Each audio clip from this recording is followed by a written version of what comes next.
loud truck. Hold on.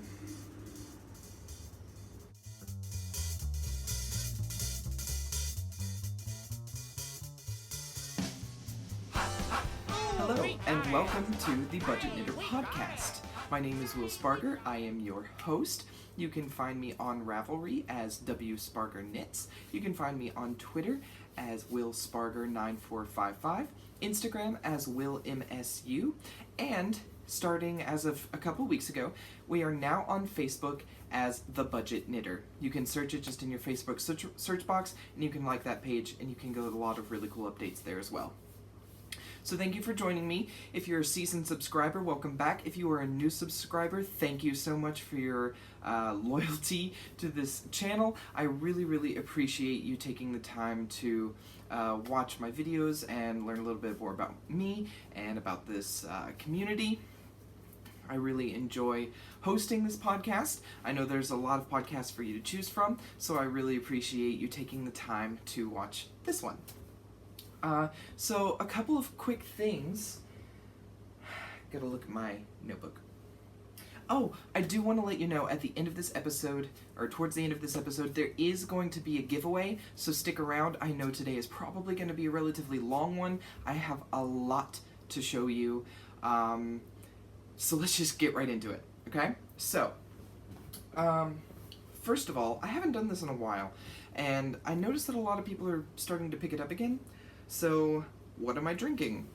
Well, I am drinking out of this beautiful little reindeer kind of holiday mug, as today is the day after Thanksgiving. I thought this would be rather festive. I am drinking a Blackstone California 2015 Merlot because I don't have wine glasses that I really like. I mean, I like them, but they're really sangria glasses, so I'm just going to drink it out of a mug because I'm classy. Anyway, so that's what I'm drinking. I do enjoy wine. Wine is one of my favorite beverages to have towards the holidays and to have just on nice, peaceful evenings. So from there, a little bit about what I've been up to. I'm going to grab my notebook here so I don't leave anything out. Okay, so I have rehearsals for a few Christmas concerts coming up. For those of you who have followed me for a while, you'll know that I'm in a flute choir and in a singing chorale. For new subscribers, that's a little thing you know about me now.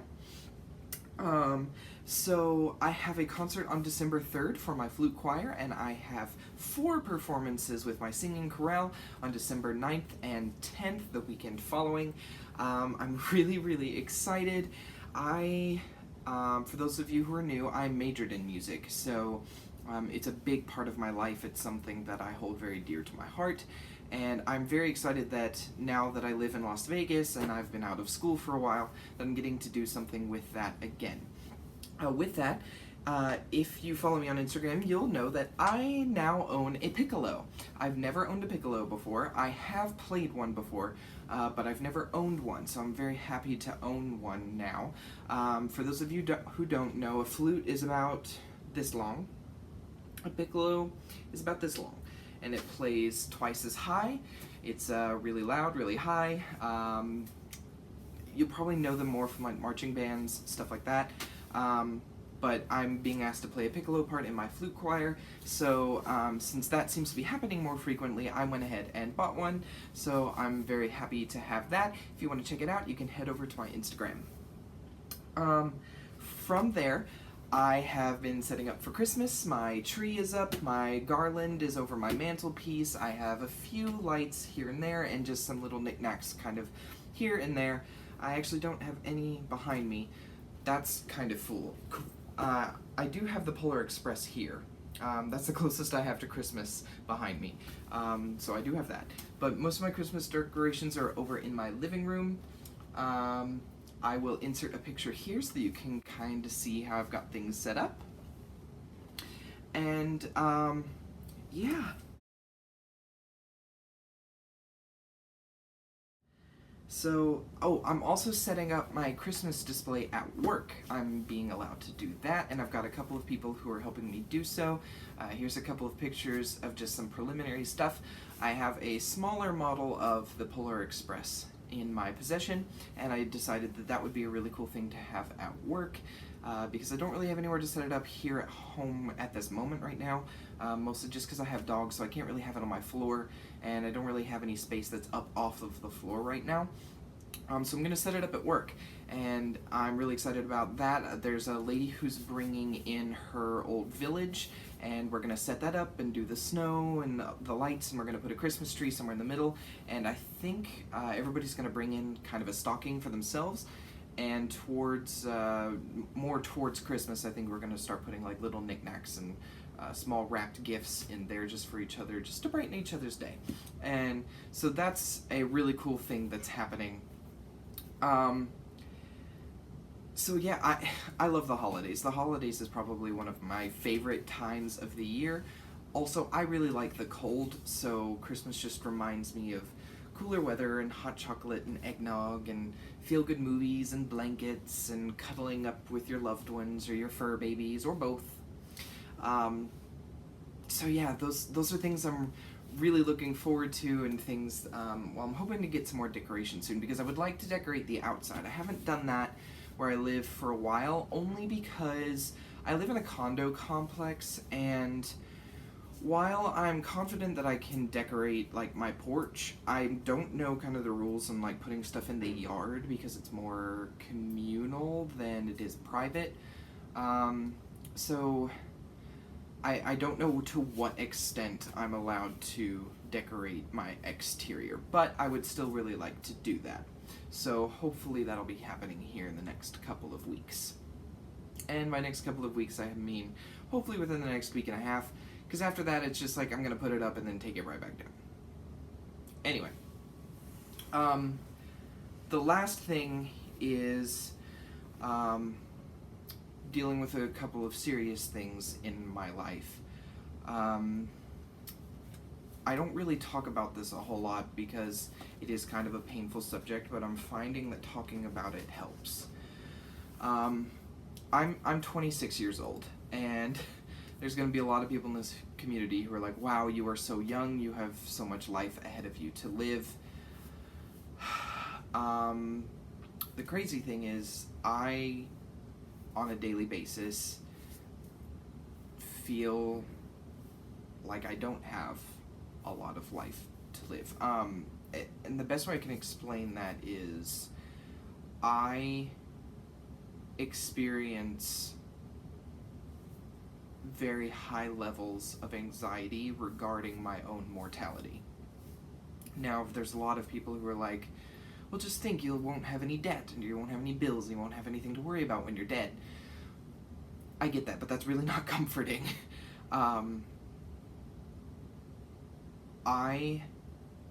Without getting into any kind of religious discussion,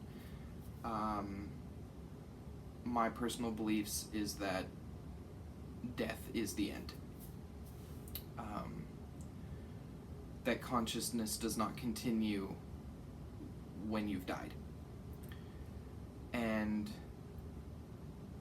because of how quickly and how finite human life is, I suffer through various levels of anxiety, sometimes even resulting in panic attacks, because I am unable to come to terms with the existential nothingness that is death.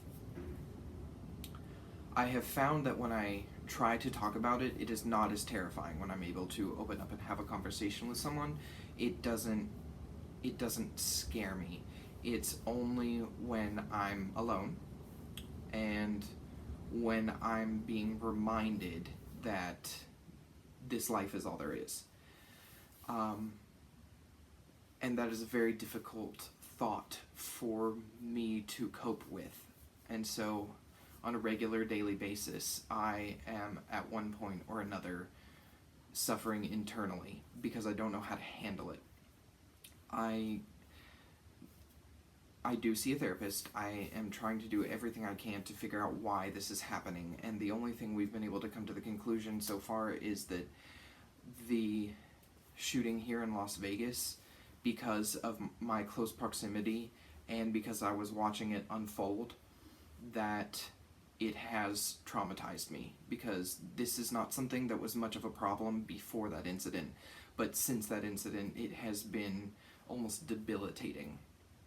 And so there's a very good chance that that experience has left a deeper mark than than it would have left on even some of the people who were there, just in a different way. So that is something I deal with. That is a serious issue that is going on in my life. But I don't want to let that be kind of the thing that runs my life. What I found in dealing with things like mental illness is that it is better to be open and honest and to bring awareness to issues, because it's very true that you don't know what somebody is going through when you see them face to face. You could, for months, I'm sure many of you have watched this and had absolutely no idea that this is something that I suffer from on a regular basis. And so I believe with mental health and mental issues that it is best to be upfront and to spread awareness. And so I wanted to make you guys aware of the things that I go through. Now, that being said, I do appreciate that a lot of you will want to reach out and say, I understand, I'm so sorry you're going through this, and I do appreciate those things. I think part of bringing awareness to the situation is also bringing an awareness of the things that shouldn't be said. And the issue with that is it differs from person to person. There are some things that help one person that may not help me, and some things that help me that may not help another person. So the best thing I can do is bring you awareness of the things that help me and the things that don't help me. So things that help me are saying, I'm sorry, do you want to talk about it? Saying things like, I don't know how that feels, but if you would like to try to explain it some more, I am willing to listen. Even just saying things like, I can't comprehend what you're going through, or I can comprehend what you're going through. I understand that this is difficult for you, and I hope things get better. Things that do not help me. Well, it must not be that bad, you're still functioning. Or things like, well, can't you just snap out of it? Or can't you think about something else? Won't that help? Also, things that don't help is, oh, I've done that too. Or, that's okay. Usually that's okay, especially if I'm open to the conversation. But usually, don't start with that. I'm very open to having a conversation about experiences because I think that's very helpful. What I don't particularly like is me explaining something and then someone going, oh yeah, that's happened to me before, but it doesn't happen anymore. Like that's not that's not a conversation. That's a, I'm making this about me thing. Anyway, from there, I just want to be open and honest about the things that are happening in my life. But, deep breath, I have so much to show you regarding knitting, and I think you're all going to be really excited. So we're going to take this up to the high note of this episode, and I have quite a bit sitting around me, and I think you're all going to be excited about it. So, first things first, let's get into some works in progress. So, yes, the first one. You guys know I've been working on this for a really long time.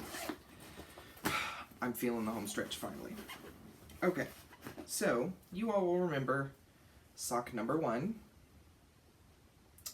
So, I have finally turned the heel on sock number 2. So, now it's just left to knit the foot. You guys don't understand how excited I am. This heel, I don't know why, but this time I kept dropping stitches so much. It took me 2 hours just to turn this heel. I was not thrilled. And I was sweating. It was not a good day. So, anyway, yes, sock. I'm not going to show a whole lot of that. You guys have been following that for a really long time, and you've seen it on Instagram. Plus, it's one color and it's vanilla, so there's not like there's a whole lot to show there. Anyway, so sock number 2, it's on its way. Moving on to my second work in progress.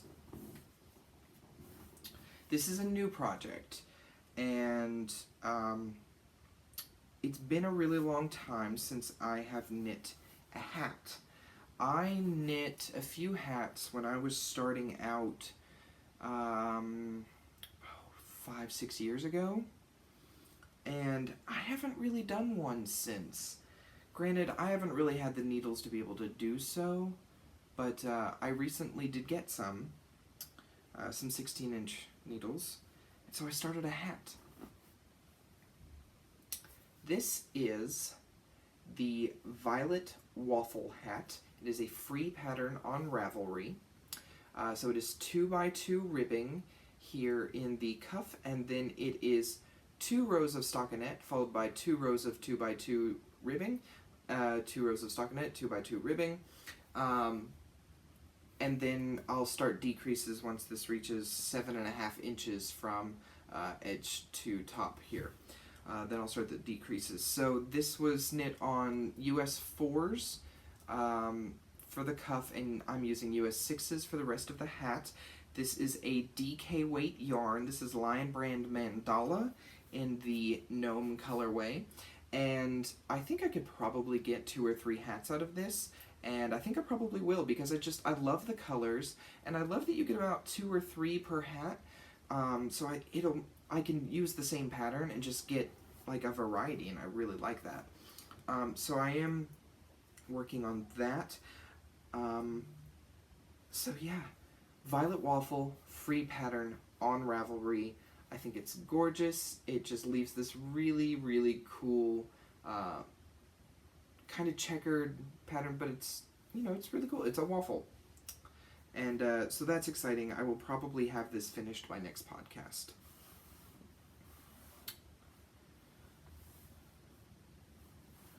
Gotta get it back. I have found that you can knit it and then keep it around the cake, and it keeps everything all in together. Which made me think, it's really hard to find yarn socks. Like cake socks. Would that be something you guys would be interested in? Like, would you be willing to purchase something like that? Because I noticed that a lot of people use them, but they're like, I can't find any anymore, and they wouldn't be that hard to make. So if that's something you'd be interested in purchasing, let me know, because I can pop a couple of them out pretty quick. So yeah, just let me know about that. My third, and I think I'm going to frog this. I had a specific purpose for knitting this, and I'm not really that thrilled, mostly because I don't like the yarn. And also, it got knotted earlier, and then I had to pull the knot out, and then so now this is just a tangled mess. Okay, so this is supposed to be Red Heart Boutique, which is similar to that Lion Brand Landscapes. It's got that self-striping quality that like fades and changes colors just as it goes. This looks more green than it does in person. This is actually brown. Does it look brown to you? Because it looks green in that light. Anyway, so I started knitting something, and I just knit a flat piece of garter for a while, and then I connected it in the round and started doing stockinette. And I was thinking about doing some increases, and I thought, maybe I'll turn this into a poncho, because the way the colors work, that would look kind of cool. But I hate this yarn. It's not soft, it's splitty, it's not even really twisted, I don't think. It's like a 1-ply. It's a 1-ply, size 4, it's not fun to use. So I think I'm going to frog it, and then I kind of like the idea of this, I just don't like the yarn. So maybe I'll start doing it on something else. Anyway, it's a whip, but it's also probably a frog. Yeah, I don't think I'm gonna hold on to this. Sorry. Anyway, I might even throw this yarn away. I tried it. I tried to give this type of yarn a second chance, and it's not working out for me, so. You'll find out next podcast. Okay. And the last work in progress, you guys have seen this on Instagram a couple times. This is Lost. My cape, or my cloak. It's getting very, very long. So this is a pattern by Jada in Stitches. I love all of her patterns. She is so much fun. She's so quirky. She is everything I want to be. Because she's super creative. She's super fun. She's pretty. Yes, I want to be pretty. There's nothing wrong with a man being pretty. Anyway, so I'm hoping this will be done by next podcast. Because I really don't have too much more to go to at least get to the length that I need behind my legs before I start adding the border, because I'm going to add like a really, really wide border on that. And I explained, I think in another podcast, that I want to do a solid orange border, but then I realized that in order to get the closure that I'm looking for, I will probably continue with my plum pudding. That's plum pudding by Karen Big Cakes, by the way. I will probably continue, because I have another ball of that. I will probably continue with the border in that color until I get to the final row, last row or two, and then I'll add the orange. Only because I thought having like 4 or 5 rows in that bright orange might look excessive. So I'm not going to do all of that in that orange. I guess it's pumpkin, but I'm not going to do that. So I am going to continue in the plum pudding colorway, just because it's a nice dark neutral, and I really want the orange to be more of like a pop, not a major player in the game. So I know I kind of breezed through all of that, but there's a reason for it, and that's because I still have all kinds of stuff to show you. So, first things first. Alright. Oh, that reminds me, I have no finished objects this week. I've just been swamped. I've got all kinds of stuff to do. That reminds me, as soon as I'm done filming this, I have another major project to work on for my choir stuff. So yeah, no finished objects this week, but that's okay. There's going to be a lot of stuff coming up.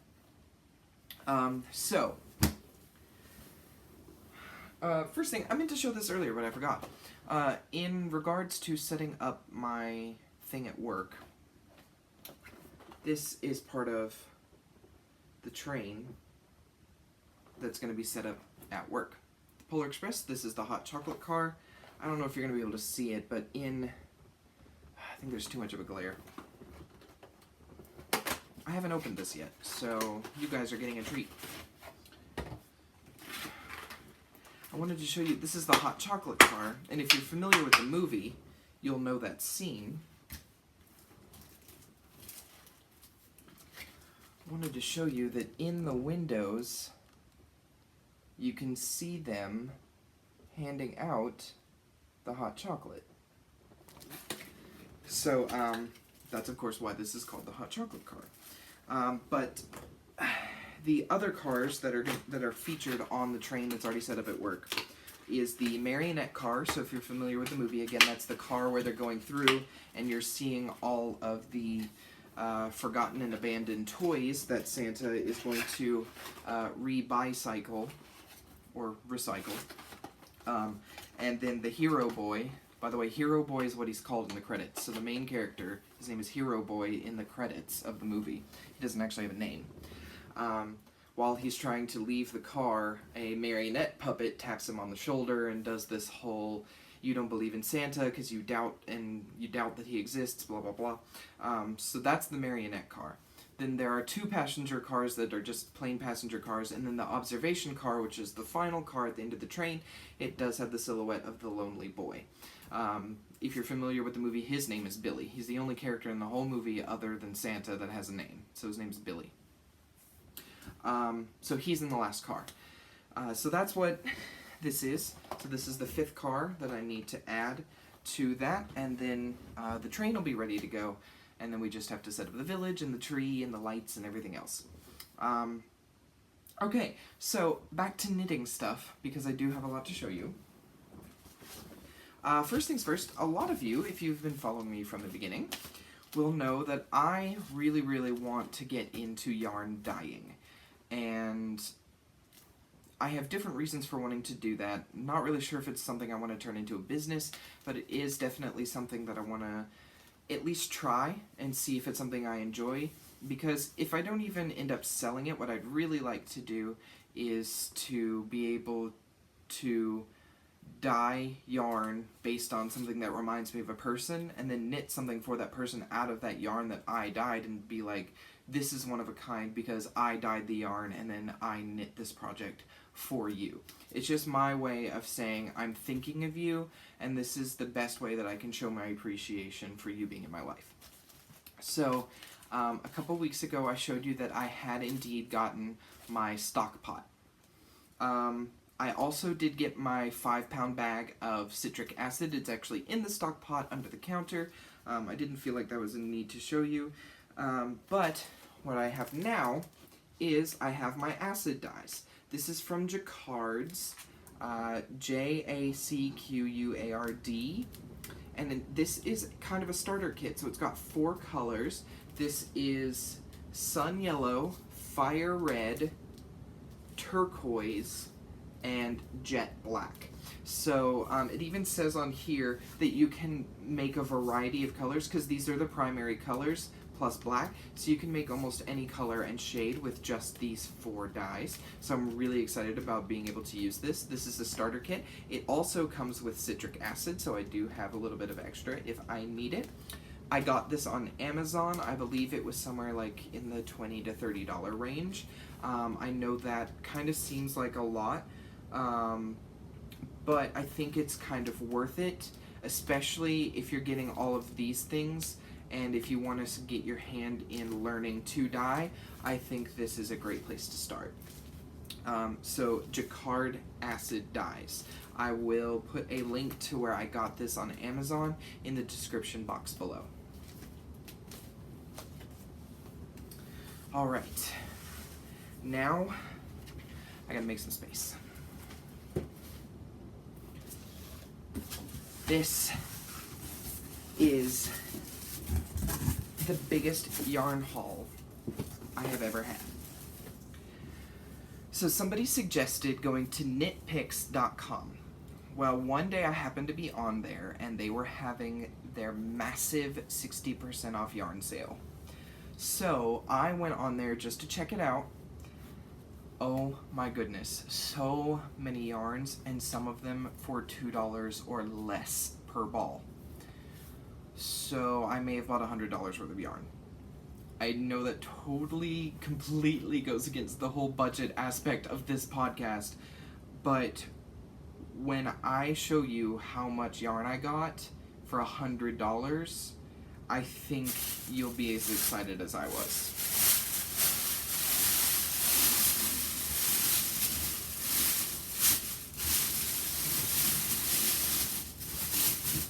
They put it in this massive trash bag. Hold on. Okay. So it's a box this big, filled to the brim. Completely filled. So I want to show you what I got. Now, because a lot of these were like $1 or $2 a ball, I did get, on some of them I got 2, and on some of them I got 4. So, let's start with this. This is Knitpicks Wool of the Andes Super Wash in the colorway Avocado. This is 100% superwash wool. It is 110 yards per 50 grams. It is a worsted weight yarn. And so I got four of these. Now, also in the Wool of the Andes Superwash, this is called Bittersweet Heather. And this again is 100% superwash wool, 110 yards for 50 grams. And I got 4 of these. And then I got one other. This is Amethyst Heather. Again, this is 100% superwash wool. It is a worsted weight yarn, and I got 4 of these.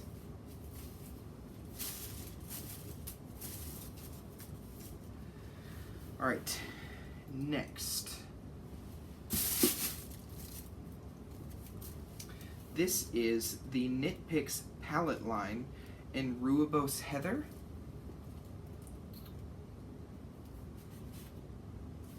And this is 100% Peruvian Highland wool. It is 231 yards for 50 grams. It is a fingering weight yarn. So this is like socks or shawls. And I did get 4 of these as well.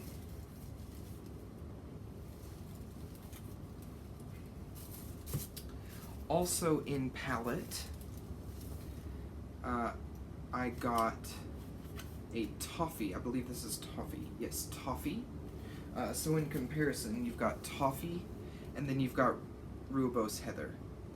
So both browns, I think they're beautiful. I think they complement each other very well. Again, this is a 100% Peruvian Highland wool, and it is 231 yards for 50 grams. And I did get 4 of those as well.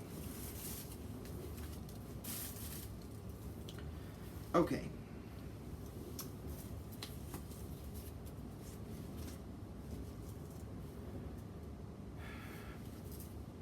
I have to remember what I got.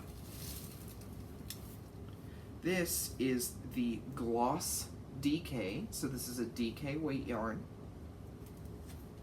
This is in the colorway Tranquil. I got 2 of these. This is a bit softer. This is 70% merino wool, 30% silk. It is 123 yards per 50 grams. Again, this is a DK weight yarn. Also in this Gloss DK, I got Mint. So Tranquil and Mint, I think these are great complementary colors. Again, 70% merino wool and 30% silk. These are beautifully soft. I did not expect that. So I got 2 of each of these.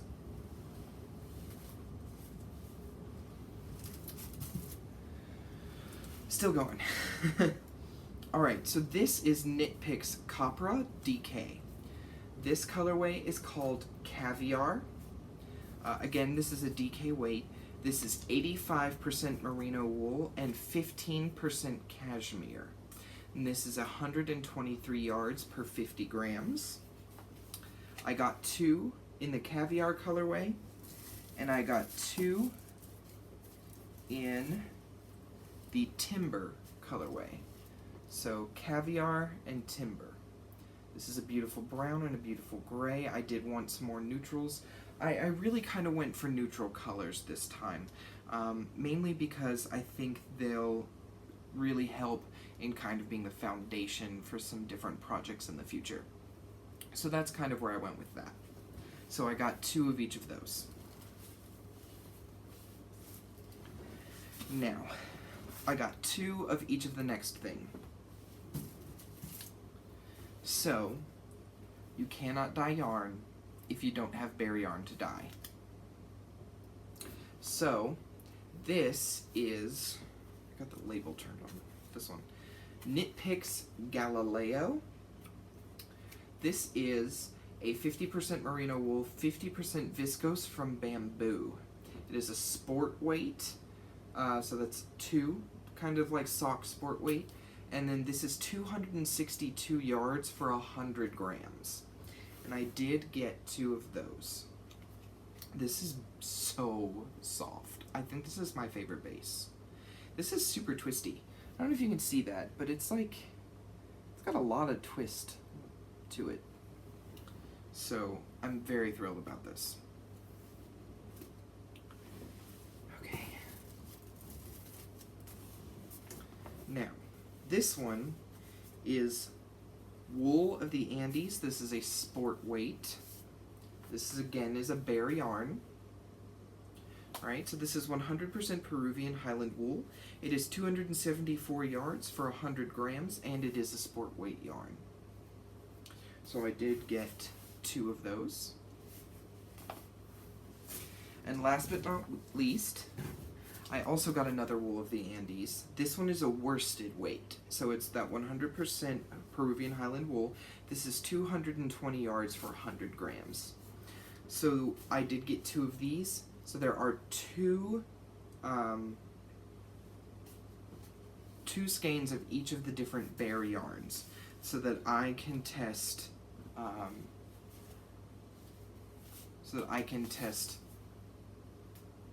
dyeing. Now, one of those is a hank. This is a hank, so I'm going to be able to untwist this, I think. Yeah. I'll just be able to dye it like this.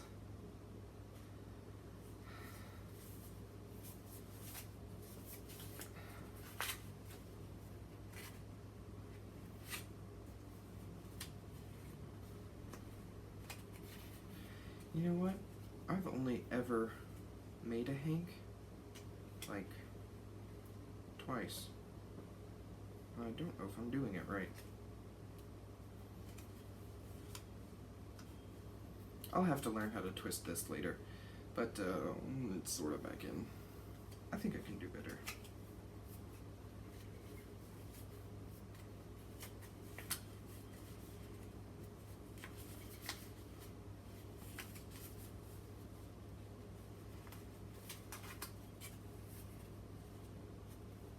That just made it worse. Somebody teach me how to do this. I swear this is what everybody else does. They like twist and then they...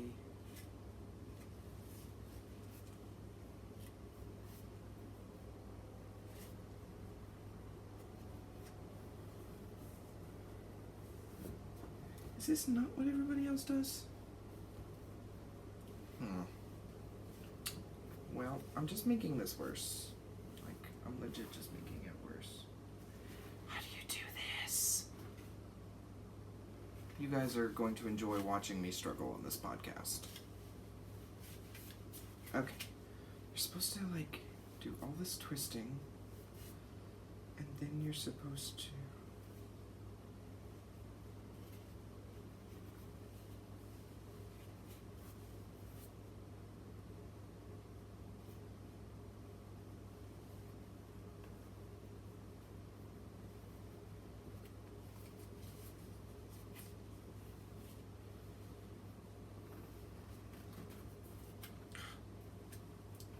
I'll watch a video later. Anyway, so that is my yarn haul from knitpicks. I recommend, so knitpicks always has some kind of yarn on clearance. They're always getting rid of like their seasonal stuff, or they're getting rid of something, maybe they're gonna discontinue a color or a colorway. So I really, really recommend going and checking out what they have in their clearance section, only because you never know what you're going to find. Just like I had no idea I would find all of the things that I found, and I'm very thrilled about this find. Well, you couldn't see me for half of that. Anyway, so yeah, go check out knitpicks. They have a lot of great stuff, and it's super affordable, at least from my perspective. But yeah, it's a great company. They do a lot of great things. So yeah, go check them out. I'm gonna pack this up. It's gonna be kind of loud. Oh, I missed one. Okay.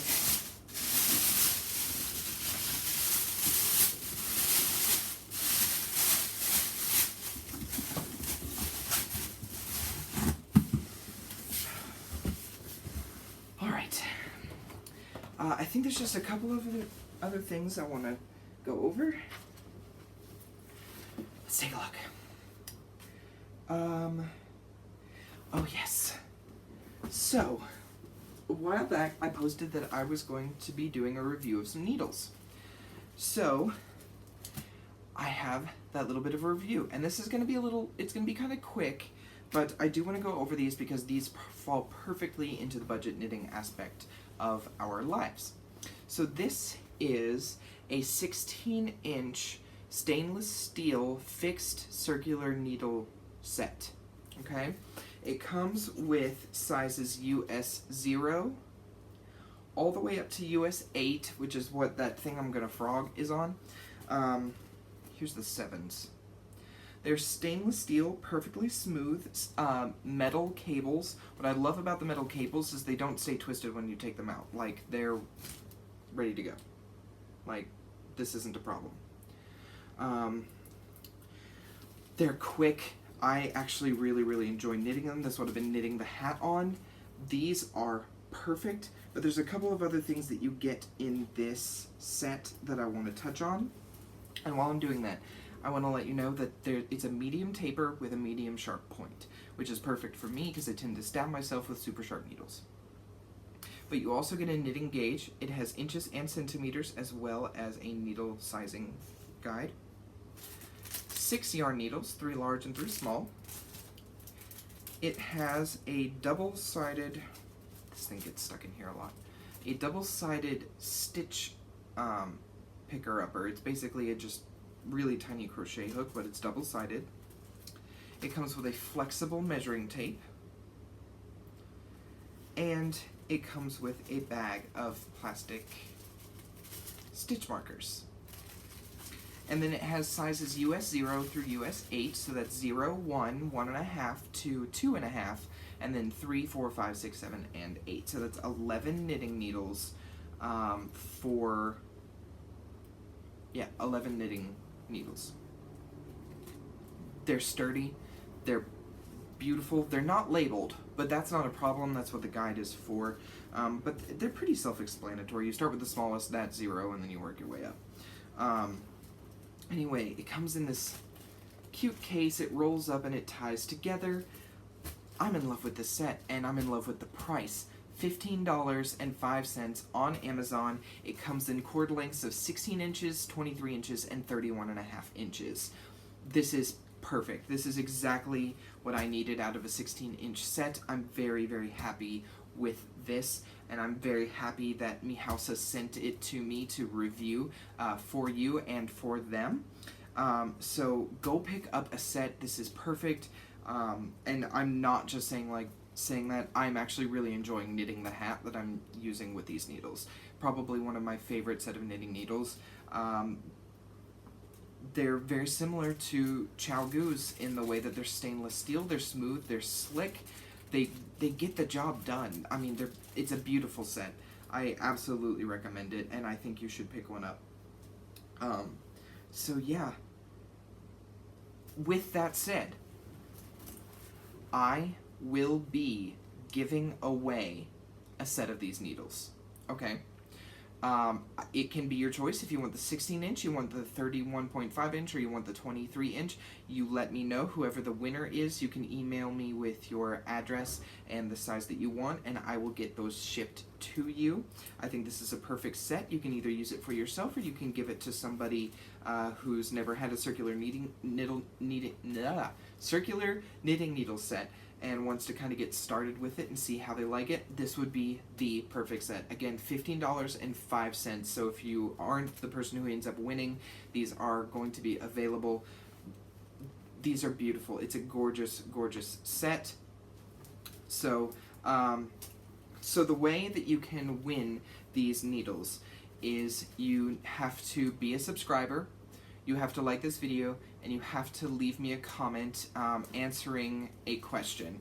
And the question you have to answer is, what is your favorite yarn and needle combination? So what is your favorite brand and size of yarn? So maybe it's like Red Heart Worsted, or maybe it's Lion Brand, or like Lion Brand Mandala, or maybe it's Bernay Pop, or maybe it's Bernay Blanket, and then, you know, maybe it's a Chow Goose US 6 circular needle, something like that. So leave me your favorite needle and yarn combination in the comment section below in order to be qualified to be part of this giveaway. Okay? I will announce the winner of this giveaway on the next podcast. Okay? So it's because I want to make sure you get them for Christmas. So let me see when that's going to be. Yes. So December 9th, I will announce the winner of the set. You will just email me, remind me that you're the winner, and then tell me what cord length you want and your shipping address so that I can get those sent out to you. Again, so that is your favorite yarn and needle combination. And you need to be a subscriber and you need to like the video. Okay, so I'm trying to tie this set back together. I don't normally keep it tied because I keep it in my bag, but sometimes I like to tie it because I'm not using it. I'm just really bad at tying things. I prefer to buy shoes that don't have laces. It's not that I don't know how to tie shoes, it's just it takes it's a lot of time, and I'm lazy. That's why I'm a knitter. I like to sit in my chair, watch TV, and knit. I just never take the time to tie things. Okay. Sort of. Good enough, I think. So that's what it looks like when it's closed. And this is how it comes. It comes tied up like this. Okay, let's see if there's anything else I needed to touch on.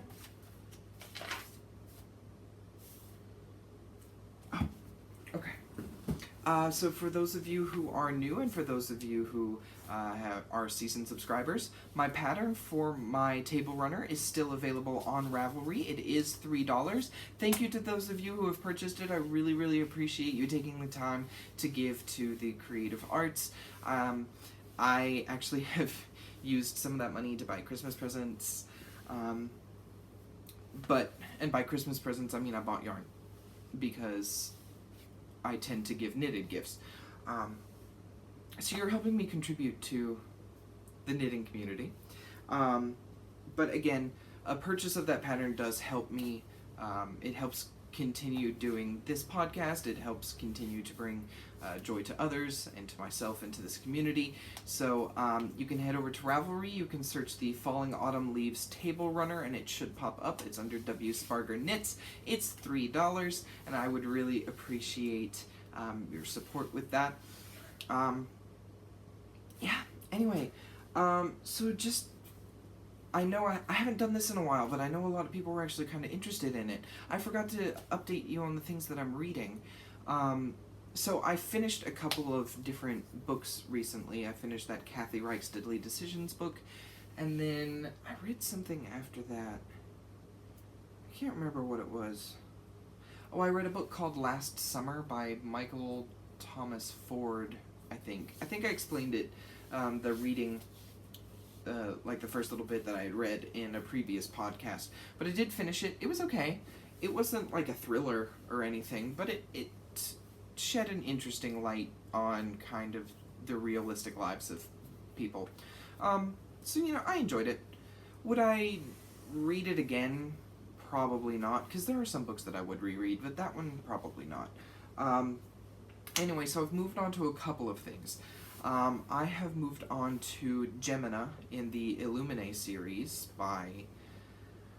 I can't remember off the top of my head who the authors are. It's co-authors. They co-write it. It's the second in a series. I talked about the first one, I think, in a very, very early podcast. But it's the second in a series. I just started it. Pretty good so far.